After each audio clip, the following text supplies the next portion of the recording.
afternoon. You're welcome to the news at 3 on Rstv. We sincerely apologize for coming up late. This was due to some technical issues. All right, here is the highlights of the news. President Tinubu seeks fresh 1.15 trillion naira domestic loan to fund 2025 budget deficit. Federal government appeals to resident doctors to end strike, says 60% of arrears cleared. And Senator Natasha accuses immigration officials of blocking her from traveling. Do you love and care about Rivers State and her peace? Let's build and take her to greater heights. This is a task we must all accomplish. My name is Iberi Inda, and this is the news at 3. The 3-day Niger Delta Scenario Planning Strategy Workshop on Resilience has ended in Port Harcourt with expectations of addressing the region's challenges of West Africa. God's Power Daily reports that the event, which featured various stakeholders from different sectors, was organized Foundation for Partnership Initiative in the Niger Delta Hint.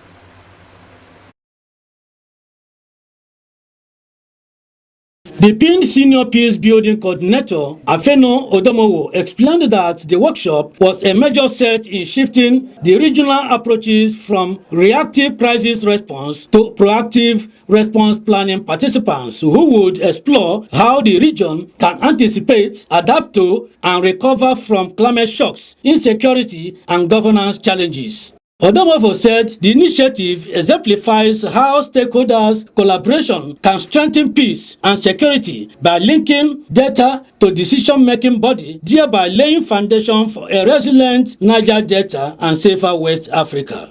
He disclosed that the outcome of the event, organized in collaboration with international communities, will be added to the existing coordination structures, including the Partners for Peace Network and emergency management systems, to ensure practical action. In the Fund for Peace, they are specialists in the area of leveraging conflict early warning and data analytics to address the different conflict issues around the world.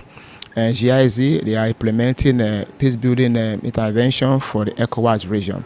And the Osprey is a federal government agency that harmonizes and coordinates all the early warning mechanism within the country. So they are all strategic. We are putting resources and our expertise together to make sure that there's an effective response to.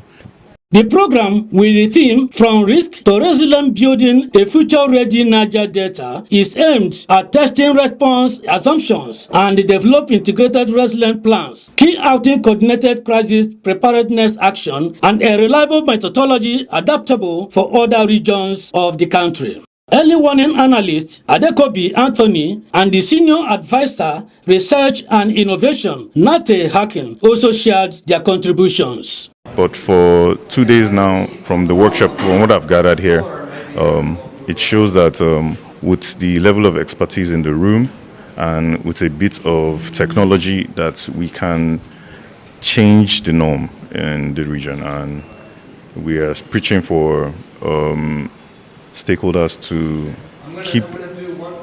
keep pushing the narrative of resilience, early warning preparedness, and to utilize the already existing early warning mechanisms that we have at the local and grassroots levels here.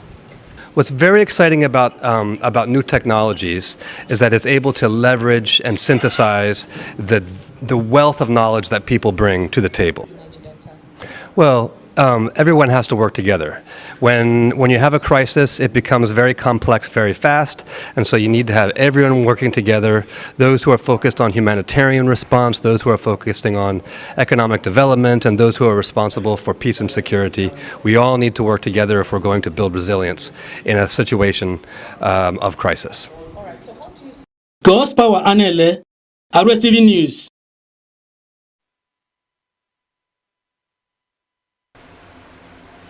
President Bola Tinubu will announce new ambassadors for critical strategic nations as part of a multi-strategic approach to stem the recent threat of military intervention by U.S. President Donald Trump.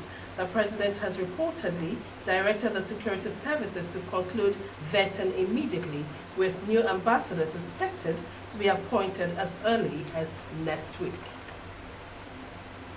As the strike action by the Nigerian Association of Health Care Delivery across the country, the Minister of State for Health, Dr. Isaac Salako has appealed to striking doctors to sustain from traveling abroad.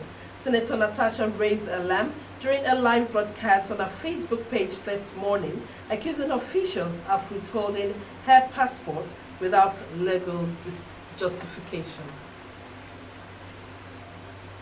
And now competition for the Rstv Football Unity Cup has begun with Rumukurobe and Rumeri slugging it out as the maiden contenders with a 1-1 draw.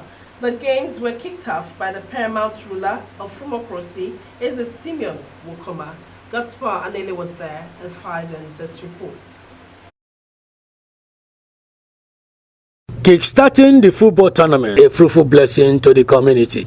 According to him, despite the challenges, the community is still peaceful and hospitable for investors, as he commended the president of the Youth Council, Comrade Pascal Okene, for reawakening the competition that promotes peace, unity, and progress. Eze Wokoma charged his youth as wise people to always protect, respect, and support the community to attract development for the good of all, and advised the teams to play friendly and not cause injury. My dream, the elites of this kingdom, to encourage our youth.